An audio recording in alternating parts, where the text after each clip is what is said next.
যে বাটিও ক্ষয় হয়ে গেছে দেখেন। এই যে দেখেন পিস্টনের অবস্থা।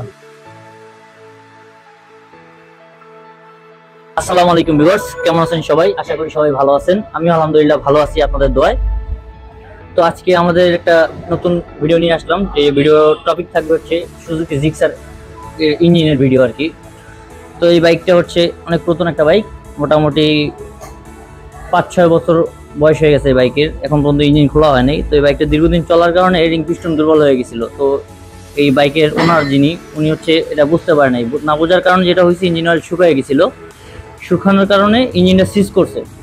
ইঞ্জিন অয়েল না থাকলে যে কোনো বাইকের ইঞ্জিন সিজ করবে, এটা স্বাভাবিক। তো উনি বুঝতে পারে নাই। তো আমরা আসলে এই ভিডিওর মাধ্যমে আপনাদের বোঝাতে চাচ্ছি একটা বাইকের ইঞ্জিন অয়েল না থাকলে কি কি প্রবলেম হয় অথবা কি কি ক্ষতি হয়ে থাকে।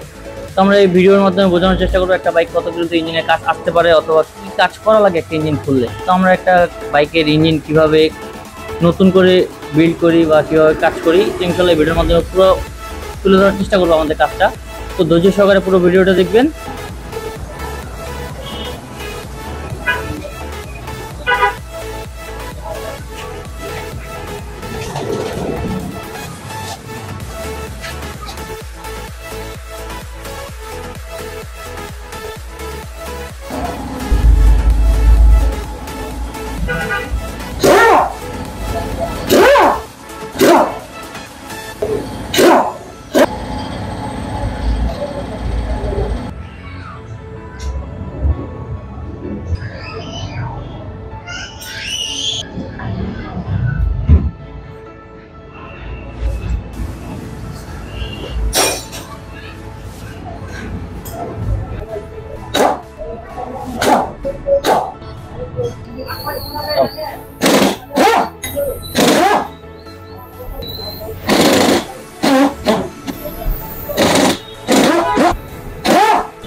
মোবিল না থাকার কারণে যে ক্ষতিটা হয়েছে, এই যে পিস্টনটা সিজ করছে, এই যে দাগ পড়ে গেছে দেখেন, এবং কি সিলিন্ডারের গায়েও একটা স্পট চলে আসছে, এই যে দাগগুলো দেখা যাচ্ছে।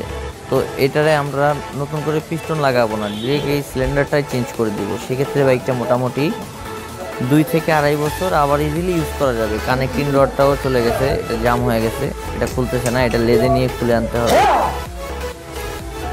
তো পুরো ভিডিওটা আসলে একটানা করে দেখানো সম্ভব হয় না, তারপর আমরা কিছু ফাস্ট করছি, কিছু ক্রপ করতে হয়েছে।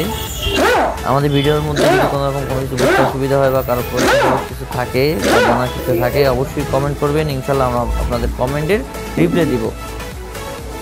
ইঞ্জিনে এত পরিমাণে মোবিল শর্ট হয়ে শুকিয়ে গেছিলো যে ইঞ্জিনের ক্লাস সাইডটা পর্যন্ত শুকনো, ক্লাস প্লেটেও মোবিল নাই, এটা পুড়ে গেছে, বাটি সহ চলে গেছে আর কি। খোলার আগে উপর থেকে দেখা যাচ্ছে পড়ে গেছে, খুললে আসলে বাকিটা বোঝা যাবে। যে দেখতে পাচ্ছেন ক্লাস প্লেটটাও পুড়ে একদম জ্বলে গেছে, বাটিটার অবস্থা খুবই খারাপ। তো মোটামুটি এই বাইকের অনেক কিছুই চেঞ্জ করা লাগবে। Connecting rod, cylinder block, valve, timing chain, adjuster, girder, ইঞ্জিনের সমস্ত বেয়ারিং, শুধু হাউজিং আর গিয়ার পিনিয়াম বাদে মোটামুটি সব কিছুই চেঞ্জ করতে লাগবে। তো আমরা কী কী চেঞ্জ করতেছি আপনাদের পরবর্তী নতুন মাল লাগানোর সময় ভিডিওতে লাস্টের দিকে দেখাবো। এখন এগুলো আমরা খুলে আজকের মতো রেখে দিব, আগামীকালকে আবার এটা ওয়াশ করবো, ছেলেদের কাজ আছে, এগুলো করব। দেন নতুন মাল কিনে আনার পরে ফিটিংয়ের সময় আবার আপনাদের কী কী লাগাচ্ছি আমরা সব কিছুই বিস্তারিত দেখাবো। আমি আবারও বলছি, পুরো ভিডিওটি ধৈর্য সহকারে দেখবেন। অনেক কষ্ট করে অনেক টাইম নিয়ে একটা ভিডিও আমরা বানাই। যদি কারো কোনো রকম আমার ভিডিওতে কোনো কিছু ভুল হয়ে থাকে অবশ্যই জানাবেন, ইনশাল্লাহ আমরা আমাদের ভুলগুলো শুধরে নিব।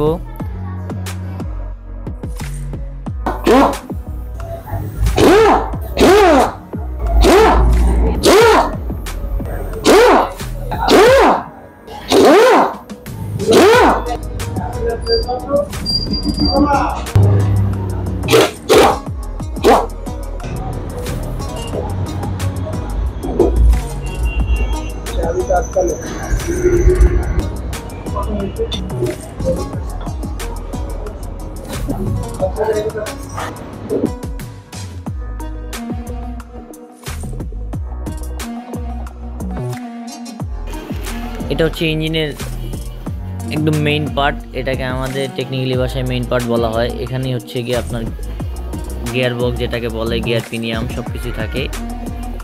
এইখানটায় থাকার কথা মোবিলে ভিজা, অথচ এখানে কোনো মোবিল নেই, যাক ইঞ্জিন অয়েল আর কি, ইঞ্জিন অয়েল নাই, একবারই শুকনা। আর ইঞ্জিন অয়েল না থাকার কারণেই মূলত এই কানেক্টিং রডটা সিজ করছে, পিস্টনও সিজ করে আছে। তো অবশ্যই সবসময় একটা বাইকার হিসাবে আপনার উচিত হচ্ছে আপনার বাইকে যে ইঞ্জিন অয়েলটা ইউজ করতেছেন ওই ইঞ্জিন অয়েলটা আপনার ইঞ্জিনের জন্য পারফেক্ট কিনা, বা এটা আপনার ইঞ্জিনের জন্য রিকমেন্ড করা কিনা, আপনার ইঞ্জিন অয়েলের গ্রেড ঠিক আছে কিনা, অথবা যে ইঞ্জিন অয়েলটা আপনি ক্রয় করতেছেন সেটা অরিজিনাল কিনা, অনেক কিছু দেখার আছে। অবশ্যই সতর্ক হবেন ইঞ্জিন অয়েলের ক্ষেত্রে, নাহলে সামান্য একটু অসতর্কতার কারণে আপনার অনেক বড় ক্ষতি হয়ে যেতে পারে। অবশ্যই ইঞ্জিন অয়েলটা দেখে শুনে বুঝে অথবা টেকনিশিয়ানের কাছ থেকে পরামর্শ নিয়ে ইউজ করবেন। ফুল ইঞ্জিন রিভিল করার ভিডিও থাকবে পরবর্তী পার্টে। ধন্যবাদ সবাইকে, আমাদের চ্যানেলটা সাবস্ক্রাইব করে দিবেন।